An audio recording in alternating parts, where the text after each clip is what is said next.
As you said, I'm Deputy Chief Carlos Banda. I'm in charge of the Criminal Investigation Division.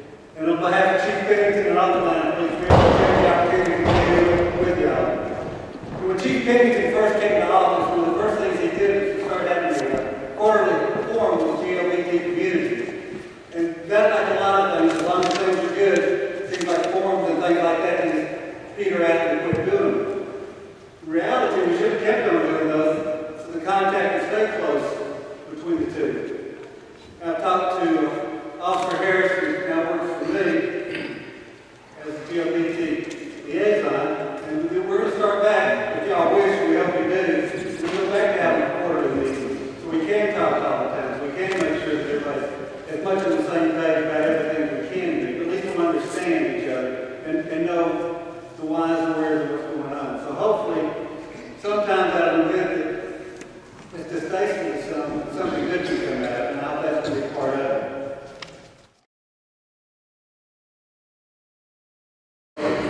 In reference to Red Dog has been part of the Atlanta Police Department for probably the last 20 years.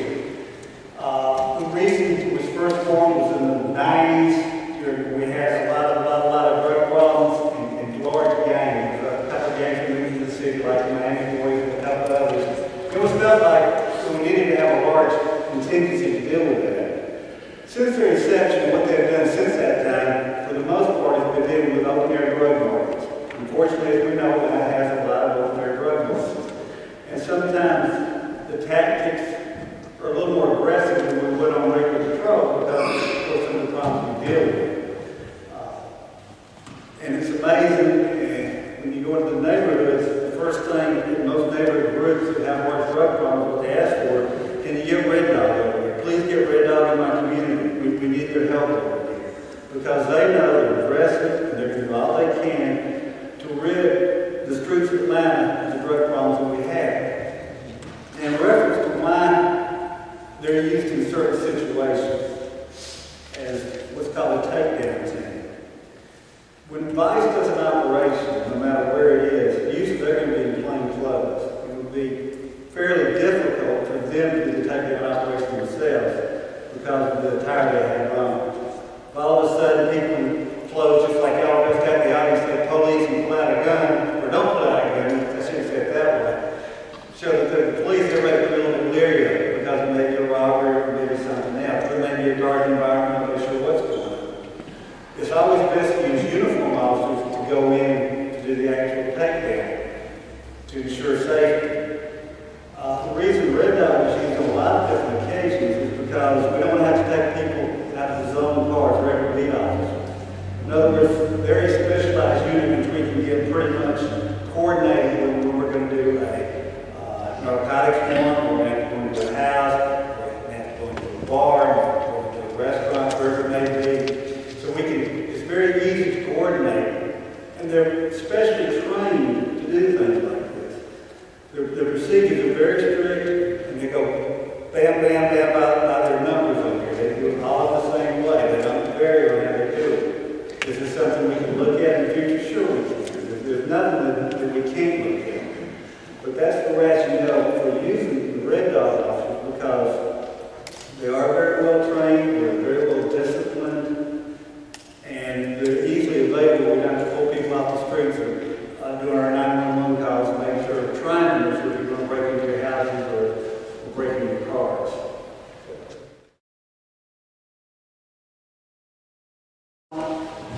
One of the biggest problems we have in any industry, whether it's police officers, firemen, teachers, doctors, lawyers, there are always going to be some folks that aren't doing their job like they should. And that's the dilemma we face, is how to get rid of the problem of officers that aren't doing what they should be doing. You know, a police officer has a solemn vow to serve and protect, just as they said.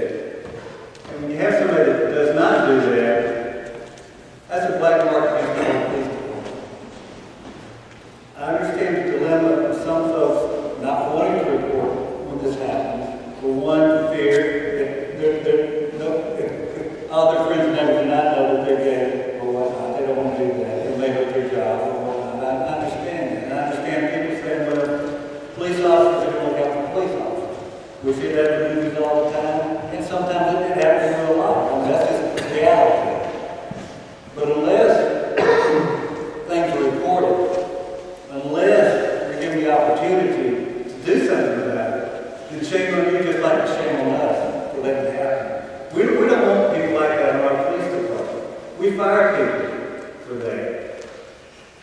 a fire and a fence if somebody's caught discriminating against other people, whether they're black, white, pink, purple, gay, straight, Hindu, Catholic, doesn't matter.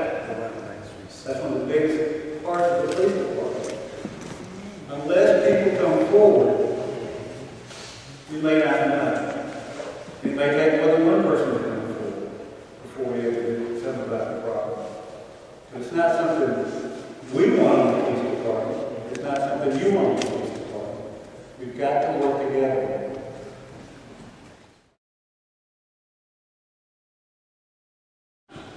And then when there are complaints, and I think there's been at least 6 or 7 complaints that we've had to them in the city, whether it's a gay club, or a straight club, or it's a strip place down in the south end, or a high-priced place up on the north end, when there's a complaint, we have to go in and look at it. And it does take a lot of manpower to do these things.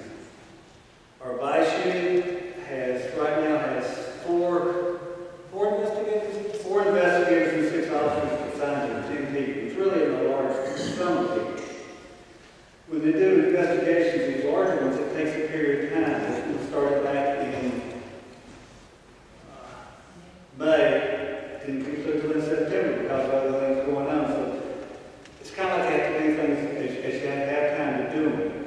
Should we be doing operations like that? As long as citizens make complaints, we have to look into it. We don't really have a choice. The law is broken. Again, as I said before, whether we like the law or not, then we have to enforce the law equally. And that's the most important part, equally. If there are 5 straight places that are doing something legal, we're going to hit them. If there's 5 straight places and 1 gay place that's doing something legal, you got to hit none of them, we got to hit all of them. As long as we enforce the law equally to everybody, the same thing in each situation, then really, what more can we do? We can look at how we do it. We can say, hey, let's review our policies. Can we do it a different way?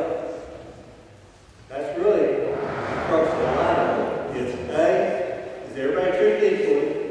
And B, are the policies what they should be? The paramount thing in making policy is officer safety and safety of citizens. We do not want to do anything that will endanger anybody's life, whether it be our own folks or whether it be a citizen, because you're our employer. I mean, that's basically, we work for you. We work for every citizen, not just you. We work for everyone. And we have to enforce the law equally. If we do not do that, then we're wrong. If our policies are not exactly what they should be, then we're reviewing. We're reviewing our policies now. One question that hasn't been asked is why we do criminal history checks when we hit an establishment, no matter what it is. It's a very simple reason. There has been too many times, unfortunately, and you never know who's who, that we let criminals go. We let murderers go. We let robbers go because we didn't check everybody in the establishment. Something we can look at, should or shouldn't. At this point, that's the policy. That's something we're going to look at. Policies are good. Policies sometimes can be better. If we can make them better, we'll do our best to do them.